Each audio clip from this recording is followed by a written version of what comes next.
quality in construction, surpassing building codes. See the professional Ryland Modular Home Agent and let them finance your new home at Anchor Realty today. 501 Henry Street in Cambridge. Anchor's the way to watch your dreams come true. Hello, Americans. This is Paul Harvey. Stand by for news. My goodness, at today's prices, purchasing new carpet for your house is comparable to buying a new car. So please do a lot of shopping first. There's some awfully chintzy carpet on the market, boasting a bargain price for something that is no bargain. If I were buying any carpet today, I'd first ask to see where dated the carpet. And then we could select the color and the pattern. But where dated means that it'll not fade in sun, it'll not open up around a stair step, it'll not discolor under a wet diaper, it'll not lose its nap in a few months. And then Angel could choose pink carpeting if she wants. Even white carpet, because the new wear-dated carpet by Monsanto is the one and the only one with stain blocker impregnated into the fiber at the factory. Even a pet mistake can be wiped away with cold water if your carpet is wear-dated with stain blocker. That's how come Monsanto can offer you a 5-year warranty. We know it's going to stay beautiful. Let's look on the back side of the carpet, wear-dated with stain blocker. And then the entire Monsanto company stands behind your purchase. Aboard a Soviet space station, overhead, a couple of Soviet cosmonauts have been 6 months conducting scientific experiments and geological observation. Today they have visitors. 3 other cosmonauts have dropped in aboard another spacecraft to spend a week with them. This Soviet space station is 105 feet long. It weighs 50 tons. It's the first building block for a much larger permanently manned space station. Unofficial but a good source says Iran's Ayatollah Khomeini has advanced prostate cancer and that it has spread to his liver. Wholesale prices up in May, up 0.5%, food mostly. The steepest increase in food costs since January. The Red Parrot on West 57th Street. Killed 8 people before he fled. So, the Guardians have begun patrolling Restaurant Row in New York City. Restaurateurs blame declining business on fear and on the crack pushers and on inadequate police protection. So, 30 guardian angels, unarmed teenage volunteers, will patrol the area.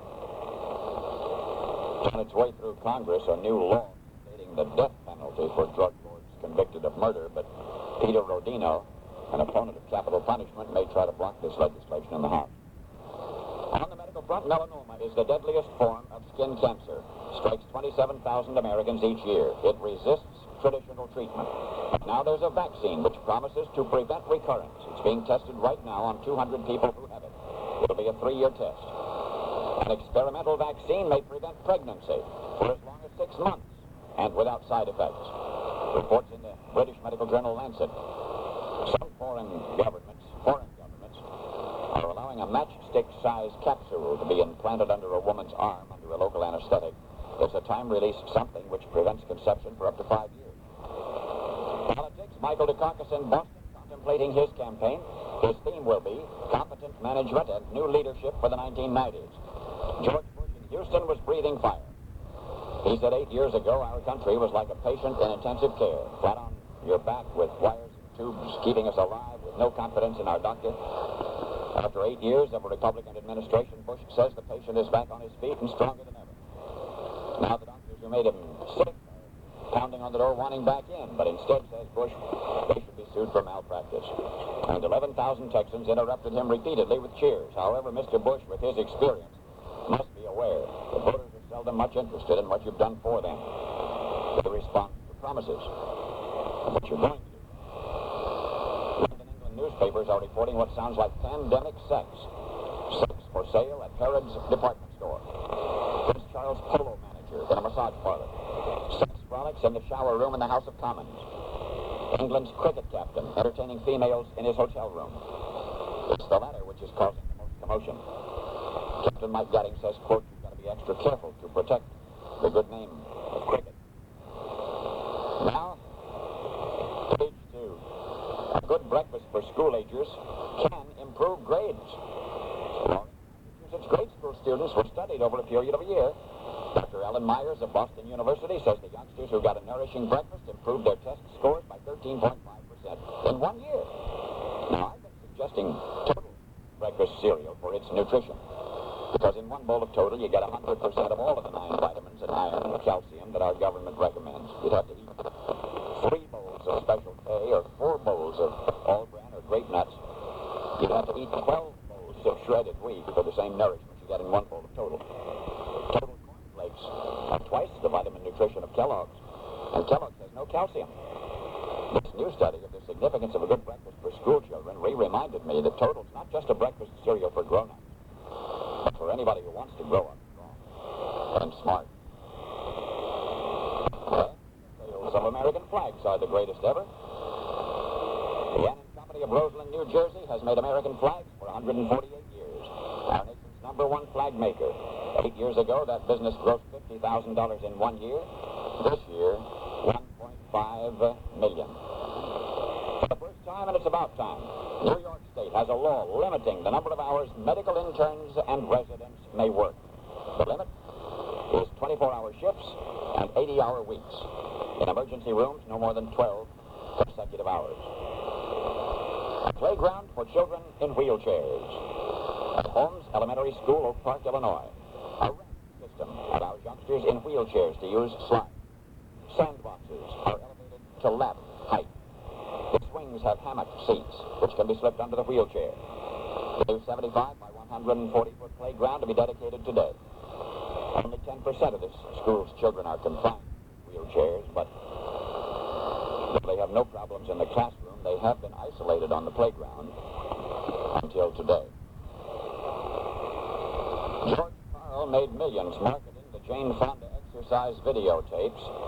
Now George Carl has been indicted on charges that he funneled hundreds of thousands of dollars into the political campaigns of Gary Hart, John Kerry, Alan Cranston.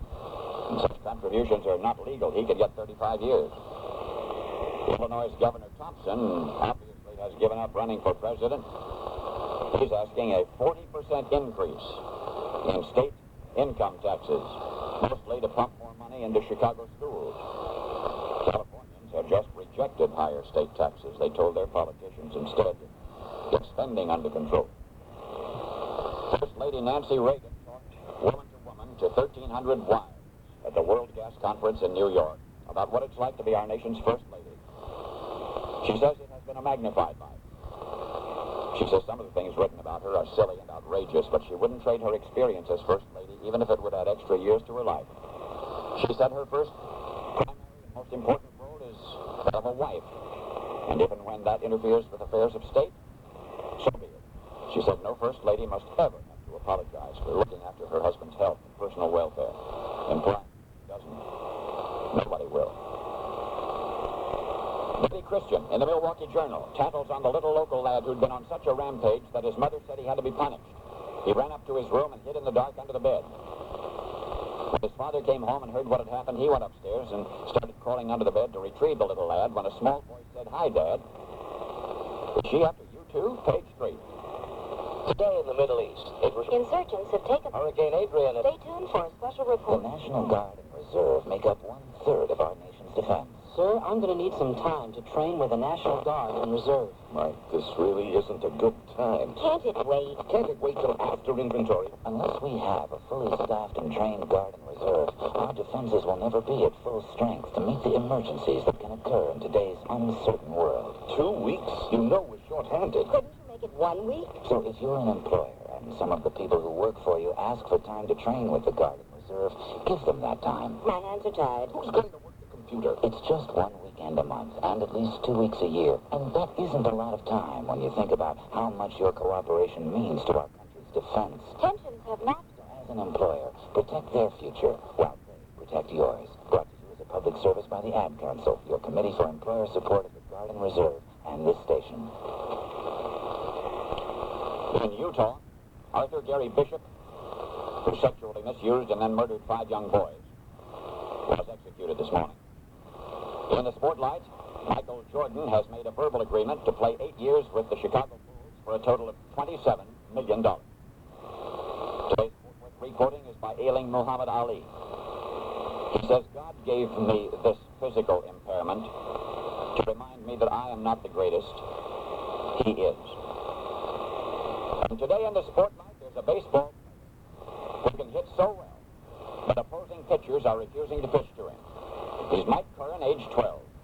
He plays in the Framingham, Massachusetts Little League, and Mike is batting .888. He has hit 6 home runs his last 10 games. And now none of the opposing teams will pitch to him. They just walk him every time he's up. He's walked 12 times in the last 4 games.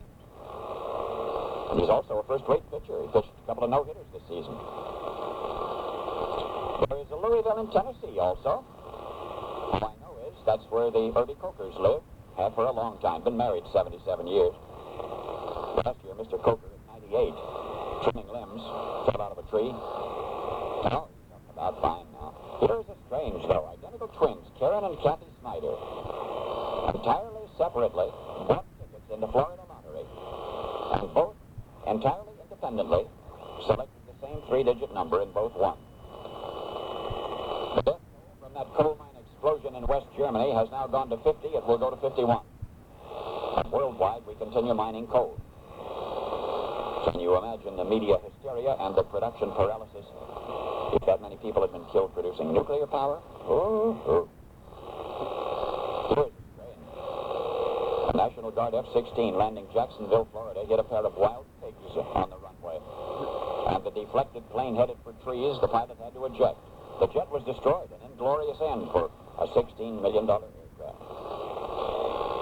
They're shooting a movie at Berry Field in Nashville, a movie called Saves Christmas, starring Jim Varney. His co-stars are a herd of reindeer flown in from California and Oregon. The reindeer are essential to the movie's final climactic scene where they go pulling Santa off into the sky. But before they got around to shooting that final scene, the deer's beautiful antlers fell off, as they do once each year. Frantic movie people tried prosthetic antlers. They tried styrofoam antlers, but nothing worked. So the deer were put out to pasture, and so was the entire cast, until the deer could grow new antlers. The director of the movie, Coke Sam's, says, quote, "This is a stupid business." Now, page 4. Hamilton Insurance, Charlene, can I help you? Can I help? Isn't that what you expect? Help?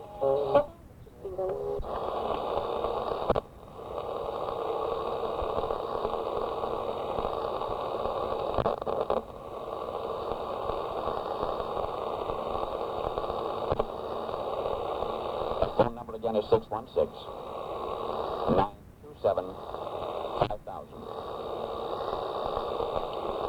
The Assemblies of God Church defrocked evangelist Jimmy Swaggart last April.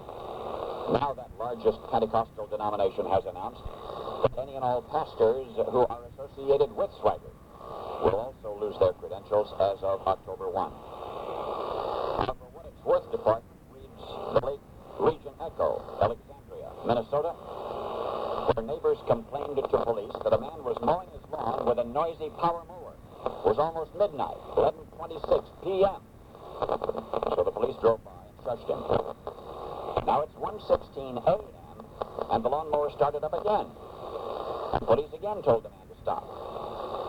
At 3:34 a.m., the man started his mower up again. This time, the police gave him a ticket, citing him for violating the city's noise ordinance. At 4:06 a.m., the mower started up again. Now, at 4:35 a.m., the noisy neighbor telephoned the police. He telephoned the police to complain that somebody had stolen his lawnmower. The police said, "We know."